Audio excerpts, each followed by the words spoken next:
पाकिस्तान इस्लाम के लिए हासिल किया गया है और उसको इस्लाम के लिए ही इस्तेमाल किया जाना चाहिए। वहाँ सोशलिज्म नहीं चलेगा, नहीं दोनों हाथों को, सेकुलरिज्म नहीं चलेगा, नेशनलिज्म नहीं चलेगा, अमेरिका का वर्ल्ड ऑर्डर नहीं चलेगा, सूबाइयत और कौमियत नहीं चलेगी। वहाँ सिर्फ और सिर्फ इस्लाम चलेगा। इंशाअल्लाह, सारे बोलो इंशाअल्लाह, इंशाअल्लाह। ये अल्फाज हैं उस मर्द हुर, अजीम रहनुमा और मोमिन कामिल के जिसे दुनिया नेल्सन मंडेला से बड़ा सियासतदान और मज़ाहिमतकार मानती है। एक ऐसे शख्स के जिसकी उम्र के 12-15 साल नहीं बल्कि पौन सदी के करीब की ज़ीस्त मक्तल कश्मीर में गुजरी। ये अल्फाज हैं चनारों के देश के उस गैरतमंद सपूत के जिसे दुनिया बाबाए हुर्रियत सैयद अली शाह गिलानी के नाम से जानती है। सैयद अली गिलानी 29 सितंबर 1929 को मकबूजा कश्मीर के ज़िला बांडीपुरा के गांव जड़ी मुंज में पैदा हुए। अली गिलानी ने भारतीय कब्ज़े के ख़िलाफ़ जदोजहद का आगाज़ जमात इस्लामी के प्लेटफॉर्म से किया। बाद अज़ां आपने हुर्रियत कॉन्फ्रेंस और तहरीक हुर्रियत जैसी फ़ाल तंजीमों की बुनियादें भी रखीं। बाबाए हुर्रियत सैयद अली गिलानी 3 मरतबा मकबूजा जम्मू कश्मीर में सोपोर के हलके से असम्बली मेंबर भी मुंतखब हुए। ताहम मुसल्लह जदोजहद के आगाज़ के बाद आप 1990 में असम्बली रुकनीत से ख़ुद मुस्तआफ़ी हो गए। आप एक तवील अरसे तक कुल जमाती हुर्रियत कॉन्फ्रेंस के चेयरमैन भी रहे। बुज़ुर्ग हुर्रियत रहनुमा सैयद अली गिलानी मारूफ आलमी इस्लामी फ़ोरम राब्ता आलम इस्लामी के भी रुकन थे। आपकी रुकनीत हासिल करने वाले पहले कश्मीरी हुर्रियत रहनुमा थे। आप एक आला पाए के मुसन्निफ़ और बेमिसाल ख़तीब भी थे। शहज़ादा वादी चनार ने अपनी पुरमसाइब ज़ीस्त के कमोबेश 20 बरस भारतीय ज़िंदानों में गुजारे, जहां उन्होंने दौरान असीरी अपनी यादाश्तों पर मुश्तमिल किताब रुदाद कफ़स लिखकर दुनिया को भारत का मकरूह चेहरा अपनी कलम कला के ज़रिए दिखाया। सैयद अली गिलानी आर्ज़ाए कल्ब 2007 से गुर्दों के कैंसर और ज़िंदगी के आखिरी मरहले में सांस की तंगी में मुब्तला रहे।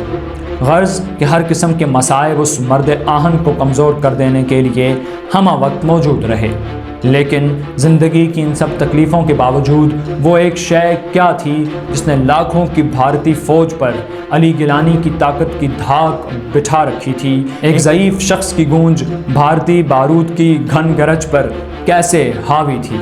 वजह थी आपका कामिल ईमान और उस ईमान से पनपने वाला ये नज़रिया के इस्लाम की निस्बत से ही, इस्लाम के ताल्लुक से ही, इस्लाम की मोहब्बत से ही हम पाकिस्तानी हैं, पाकिस्तान हमारा है। हम पाकिस्तानी हैं, पाकिस्तान हमारा है। हम पाकिस्तानी हैं, पाकिस्तान हमारा है। हम पाकिस्तानी हैं, पाकिस्तान हमारा है। हम पाकिस्तानी हैं।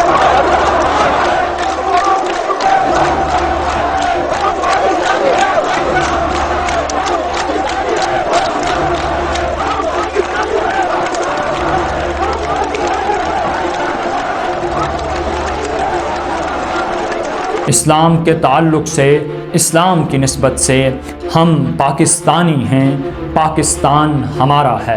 ये गूंज ही भारत के लिए दहशत व हैबत का वो पैगाम था जिससे वो हमेशा लर्ज़ा और नाइफ रहा।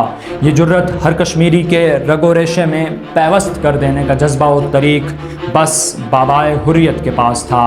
और कमाल ये कि ये दबदबा सिर्फ़ आपकी ज़िंदगी में ही बरकरार न रहा बल्कि आपके जनाजे में आवाम को शिरकत से रोक कर गासिब भारत का ये खौफ भी वाज़े हुआ कि भारतीय पुलिस की हिरासत के दौरान 1 सितंबर 2021 को श्रीनगर हैदरपुरा में अपनी रिहाइशगाह पर जामे शहादत नोश करने वाले सैयद अली गिलानी का जनाजा उस रोज़ का असल जनाजा ना था, बल्कि उस रोज़ उठने वाला असल जनाजा असल में भारत की नाम नहाद जमहूरियत का जनाजा था। दरवाज़ा खोलो, तुम्हारी जमहूरियत का नतीजा जनाजा निकल रहा है। हिंदुस्तान की जमहूरियत का उसका जनाजा निकल रहा है। पाकिस्तान में सैयद अली गिलानी की वफ़ात पर قومی پرچم سرنگوں رہا تھا اور سرکاری طور پر ایک روزہ سوگ منایا گیا تھا، جبکہ آزاد کشمیر حکومت نے سید علی گیلانی کی وفات پر ایک روزہ چھٹی اور 3 روزہ سوگ کا اعلان کیا تھا۔ آزاد کشمیر کے تمام ضلعی ہیڈ کوارٹرز میں سید علی شاہ گیلانی کی غائبانہ نماز جنازہ بھی ادا کی گئی تھی۔ سید علی گیلانی کو کشمیری عوام کے حق خود ارادیت کے حصول کے لیے اشروں پر محیط طویل جدوجہد کے اعتراف میں حکومت پاکستان نے ملک کے سب سے اعلیٰ سول ایوارڈ نشان پاکستان سے نوازا۔ بلا شبہ بابائے حریت سید علی شاہ گیلانی ایک شخصیت نہیں، ایک تحریک کا نام تھا جن کے جانے سے پیدا ہونے والا خلا کبھی پر نہ ہو سکے گا۔ ڈھونڈو گے اگر ملکوں ملنے کے نہیں نایاب ہیں ہم، ملنے کے نہیں نایاب ہیں ہم۔